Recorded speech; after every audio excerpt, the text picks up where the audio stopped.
Hello friends, everyone welcome to my channel Tania backyard plant. So friend, आज की video में मैं आपको एक ऐसी जानकारी दूंगी जो बहुत बेस्ट है। आपने देखा होगा बरसात में कुछ पौधों की जो मिट्टी होती है उनमें रूट्स ऊपर तक आ जाती हैं, जाली जाली सी बन जाती हैं। तो हमें क्या करना होता है, पूरे प्लांट्स को बाहर निकालना होता है, फिर नई मिट्टी डालनी होती है, फिर प्लांट्स को लगाना होता है। कभी कभी क्या होता है, हमारा प्लांट्स ख़राब भी हो जाता है, लेकिन नहीं, अब बहुत इजी है। प्लांट भी अच्छे से चलेंगे, खाद भी लगेगा और जो उसकी रूट्स ऊपर तक आई हुई हैं वो भी निकल जाएंगी।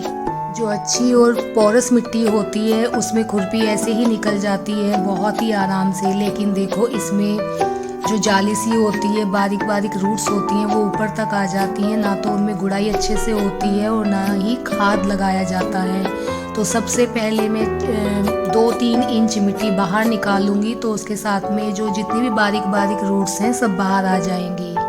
अगर हम इसमें ऐसे ही खाद लगा देंगे तो कोई फ़ायदा नहीं है। फिर हमें क्या करना होगा, विंटर्स निकलने के बाद पूरी मिट्टी, प्लांट सब बाहर निकालना होगा और जो हमारा खाद लगा हुआ है वो ख़राब हो जाएगा, क्योंकि ना तो प्लांट्स ही चलेगा और ना ही रूट्स फैलेंगी। प्लांट्स भी तो रूट्स से ही चलता है। अगर रूट्स अच्छे से फैलेंगी, उसे खाद पानी अच्छे से मिलेगा, तभी तो प्लांट अच्छे से चलेगा। तो इस तरह से हमें 3-4 इंच मिट्टी निकाल लेनी है। रूट्स की आप टेंशन ना लो, क्योंकि रूट्स बहुत नीचे होती हैं और जितनी भी बारीक रूट्स हैं इनसे पौधा ख़राब नहीं होता है।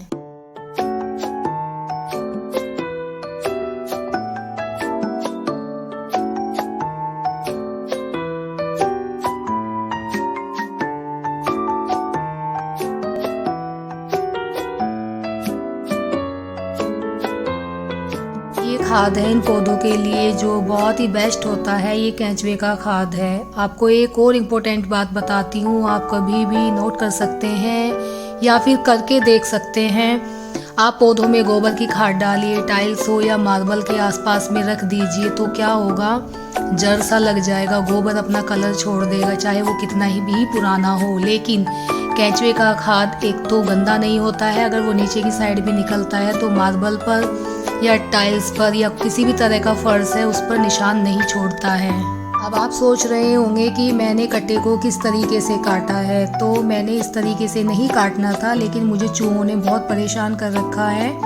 चूहों ने ही चेक किया है सबसे पहले कि इस कट्टे में क्या आया है, तो उन्हें कुछ अच्छा नहीं लगा होगा, तो उसने और कट्टे को नहीं काटा है, इसलिए मैंने पीछे की साइड से ही काट लिया है। वैसे तो इन्हें खोलना बहुत आसान है, इनमें सिलाई लगी हुई होती है, वो सिलाई निकल जाती है, तो आप बहुत अच्छे से खाद को निकाल सकते हैं और आपका कट्टा भी ख़राब नहीं होगा। आप इस खाद को देख सकते हैं कितनी भुरभुरी है, कितनी हल्की है, और ये हमारे पौधों के लिए बहुत ही अच्छी है। मेरे गार्डन के पौधों को लेकर बहुत कमेंट आते हैं कि आप हमें बस ये बताइए, आपके पौधे इतने ही ग्रीन रहते हैं या फिर आप कोई फ़िल्टर यूज करती हैं। तो मैं कह रही हूँ, मैं कोई फ़िल्टर यूज नहीं करती हूँ, मैं बहुत सिंपल से फ़ोन से वीडियो बनाती हूँ। ये जो पेड़ पौधे ग्रीन रहते हैं, मैं उनमें हमेशा केंचुए का खाद यूज करती हूँ, और कुछ फर्टिलाइज़र है जो यूज करती हूँ, और कुछ फर्टिलाइज़र ऐसे हैं जो मैंने अभी बनाए हुए हैं, वो तैयार हो गए हैं, मैं आपके साथ वीडियो में शेयर करूँगी। और जो कुछ फर्टिलाइज़र पहले मैं आपके साथ शेयर कर चुकी हूँ, आप यूज करिए, पौधों में डालिए, आपके पौधे भी ऐसे ही ग्रीन हो जाएंगे। यही तरीका होता है खाद डालने का। पहले आप अपने गमले से थोड़ी थोड़ी मिट्टी निकालिए, फिर उसके बाद खाद डालिए। खाद के ऊपर आपको थोड़ी सी मिट्टी डालनी है। और एक और ख़ास बात आपको बतानी थी, मेरे बहुत सारे फ्रेंड हैं जिनके कमेंट आते हैं कि एक गमले में, 12 इंच के गमले में कितनी खाद डालनी है। 2-3 मुट्ठी खाद डालनी है। आप इस कप को देख भी रहे होंगे, ज़्यादा बड़ा कप नहीं है, बस मैं ये एक ही डाल रही हूँ। और मैं हमेशा से ऐसे ही खाद डालती हूँ अपने गमलों में। पहले गुड़ाई करती हूँ, फिर उसके बाद में थोड़ी थोड़ी मिट्टी निकालती हूँ।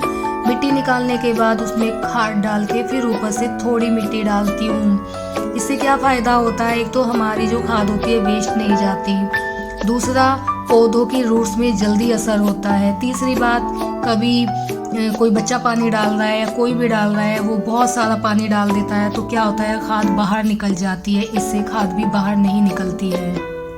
मिट्टी की मैं आपको एक और इम्पोर्टेंट बात बताती हूँ। हमेशा से अगर आपकी मिट्टी बहुत अच्छी है, पोरस है, तो आप जैसे ही उसमें पानी डालते हैं तो आपके गमले में जो ड्रेनेज होल होता है उसमें नीचे तुरंत पानी निकल जाता है, आप देख सकते हैं। इसमें एक बूंद भी पानी नहीं रुकेगा। जिस गमले में पानी भरे रहते हैं वो प्लांट्स खराब हो जाते हैं। बहुत से व्यूअर हैं जो पूछते हैं कि हमारा प्लांट खराब हो जाता है और ड्रेनेज होल से पानी भी नहीं निकलता है, तो मिट्टी में ही कोई कमी होती है, कभी प्लांट्स में कमी नहीं होती है।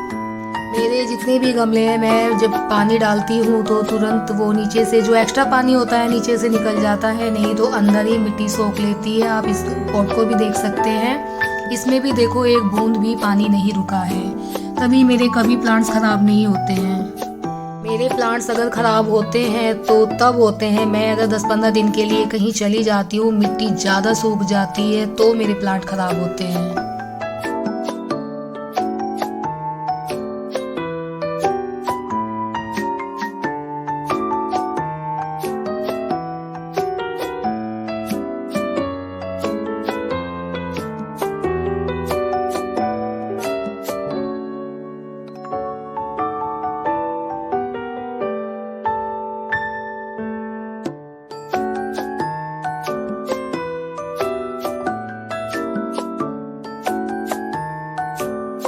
ये मेरे एरिके पाम है जो मैंने बरसात में लगाए थे और मैं ये वीडियो आपके साथ शेयर कर चुकी हूँ। ये बहुत छोटे पाम थे और आज आप देख सकते हैं, और अब मैंने इन्हें बाहर नहीं रखा हुआ है, ये मेरी सीढ़ियों पर रखे हुए हैं और देखो कितने अच्छे से चल रहे हैं, तो मैं इनमें भी खाद लगाऊंगी। अच्छा, एक और इम्पोर्टेंट बात मैं आपको बताती हूँ। बहुत से फ्रेंड हैं जो मुझसे बोलते हैं आप खुद ही करते हो, इतना कैसे कर लेते हो, इतनी मेहनत करती हो, आप किसी माली से करा लिया करो। तो ऐसा नहीं है, माली चाहे कितने भी अच्छे हों, मुझे उनके करने का तरीका अच्छा नहीं लगता है।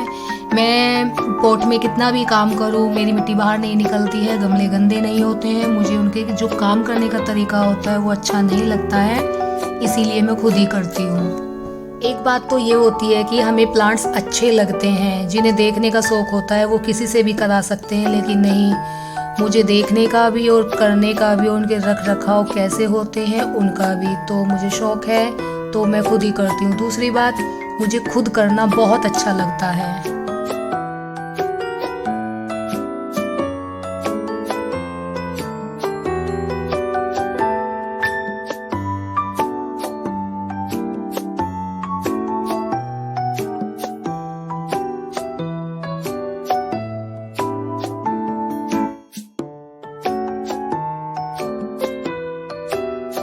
तो आज के लिए बस इतना ही। ये 24 प्लांट है जिनमें मैंने आज खाद पानी लगाया है, बाकी के प्लांट्स कल देखती हूँ, क्योंकि आपको तो पता ही है नवरात्रि चल रहे हैं और मेरे घर पर कीर्तन भी है और मुझे उसकी भी तैयारी करनी है, तो आप भी इनवाइट हैं, प्लीज़ मेरे कीर्तन में आइएगा। जय माता दी।